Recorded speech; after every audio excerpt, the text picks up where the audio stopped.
Well, it's Groundhog Day. Again. And that must mean that I am Professor Robert E.G. Black, and this is the Groundhog Day Project. It's one of those infinite time loop situations you might have heard about. It's a thing where the same day keeps happening. Time.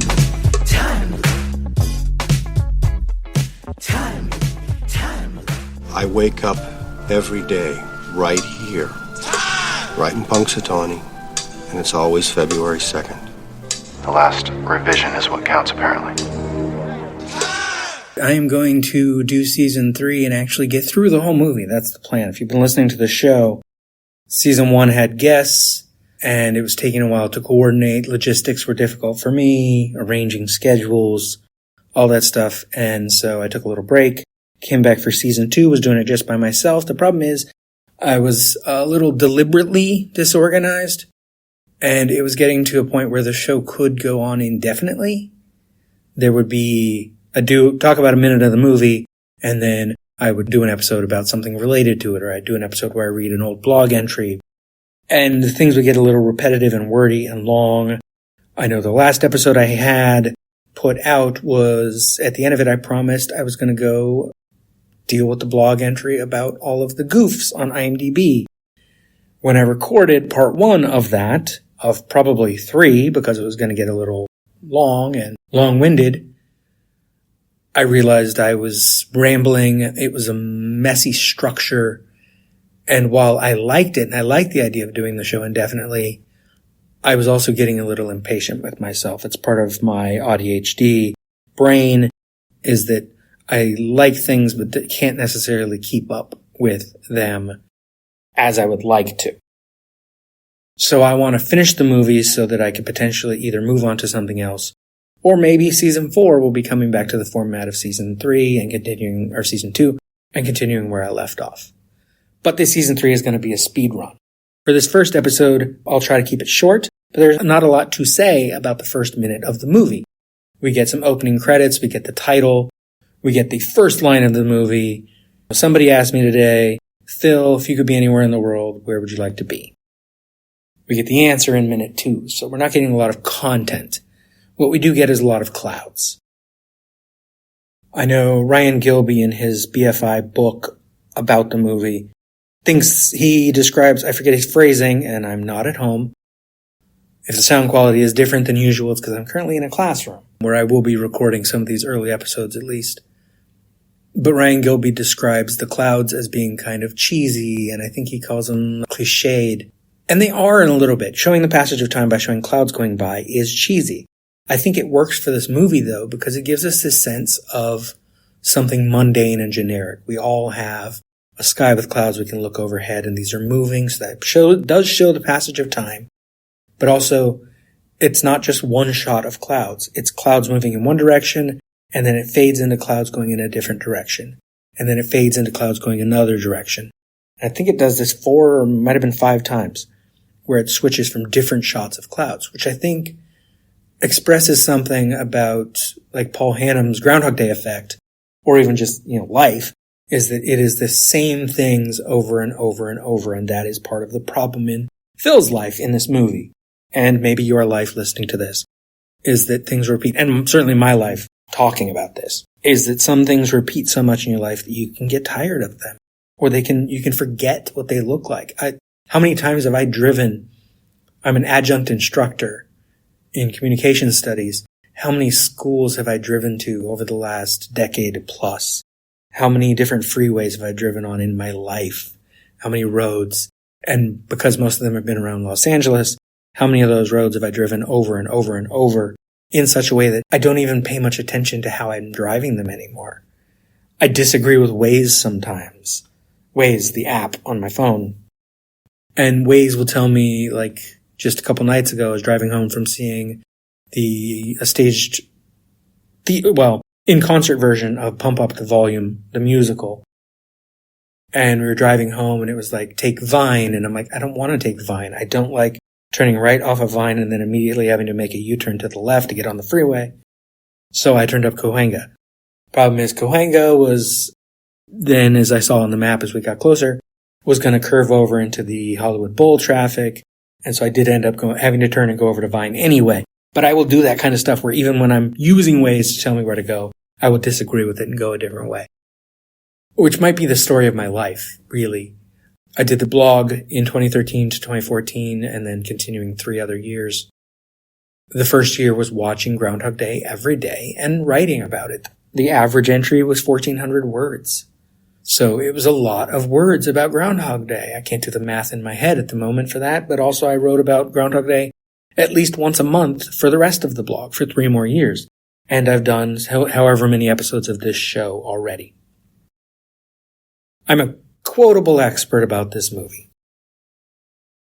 And I also have ideas for the future. I still have a documentary idea that I think would be fun to try to make, not that I have the money for that sort of thing, about Groundhog Day. And I've talked about it before, so I won't get into it here, but it's basically short version, screening Groundhog Day in various cities and then interviewing people from the audience after. That's kind of it. Talking about like what the movie means. Because it's a generic movie that so many people have seen. I teach a lot of high schoolers. Today there was one who asked me after class, what is Groundhog Day? Because they didn't know. They'd never heard of it. But so many people have heard at least the basics. And a lot of people have seen the movie, even though it is now 32 years old. So for me, where was I going with that? The repetition of it, I guess, is the thing. I've seen it a lot, and I have a lot to say about it. I'm going to try to do this speed run season 3 without any prep. I just watched minute 1 once, and then came into this. I have screenplays. I might be able to do, I can do split screen between at least the screenplay, or the transcript, rather. I have a transcript of the actual dialogue from the movie.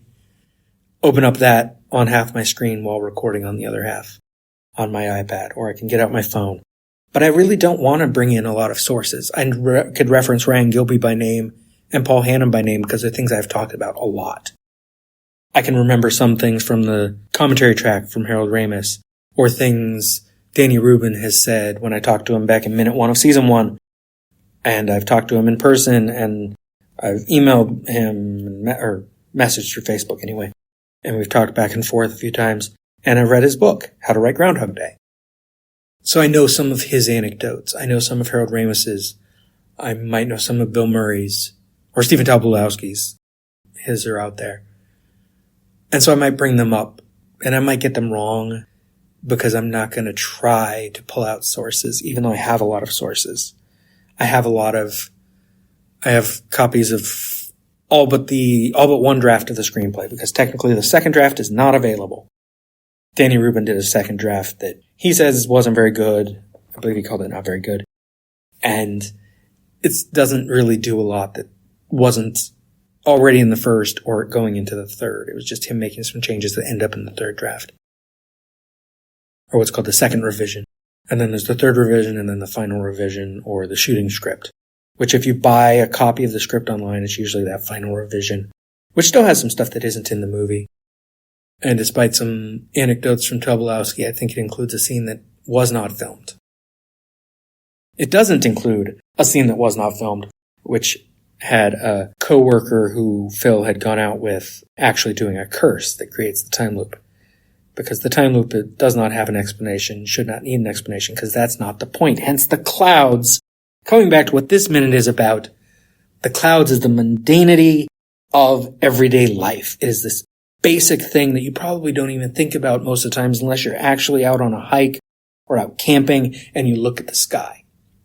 But otherwise, maybe you don't look at the sky every day, but still the sky's there, the clouds are there, and they're doing the same stuff again and again and again, and that's life because you're doing the same stuff, either the same job or the same classes or the same hobbies. And that doesn't mean they're all going to get old. I hope they don't. I've definitely had hobbies that I don't get back to like I'd like to, but I would want to. Like even old hobbies, I'm like, I'd love to do that. I have a closet full of Lego blocks and I'd love to build something again, but I haven't built anything in a while because it's actually too easy to do other stuff now. It's too easy to watch movies with streaming services, and movies take precedence. For me as a hobby, They're my special interest. They're the thing I want to talk about. They're the thing I want to enjoy. And I love them. And Groundhog Day is arguably one of my favorites. And it is on my top 4 on Letterboxd. You can follow me on Letterboxd, Robert E.G. Black. You can also follow me on any social media, Robert E.G. Black. I don't remember what's in the outro, but if you want to follow this show, Groundhog Day Pod, I believe is the Twitter. Or you can find me, Robert E.G. Black, or find Lemming Drop Studio on Twitter, because I will repost any link to an episode there. There's an Instagram for Groundhog Day Project. And if you're on Facebook, you can join the group, which is called Lemming Drops Studio Tour, because my sort of production thing is Lemming Drops.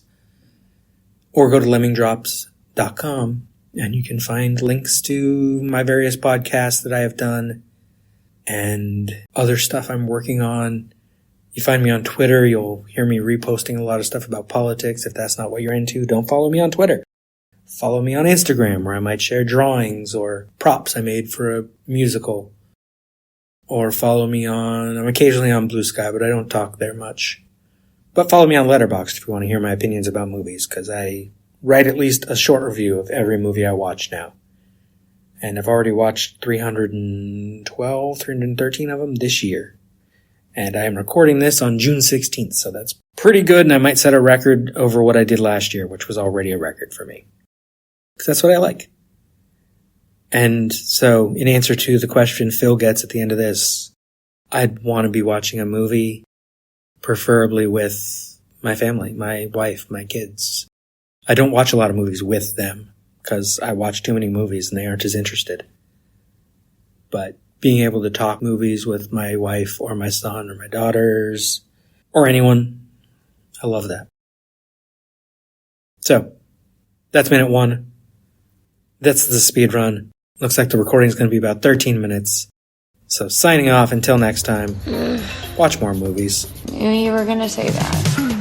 This has been a production of Lemming Drops Studio. You can find links to more at lemmingdrops.com or join the Facebook group Lemming Drops Studio Tour. Also, you can support all my shows at patreon.com/lemmingdrops. What is wrong in the end which never comes? Or which comes again and again, lapping, like waves. Since the Big Bang set everything in motion, everything that happens in this universe has to be the way it is. Particles unfolding the way they're destined to. How do you sleep at night? You've never seen Groundhog Day? Yeah, you know Groundhog Day is not a documentary. Remember when Groundhog Day was just a movie?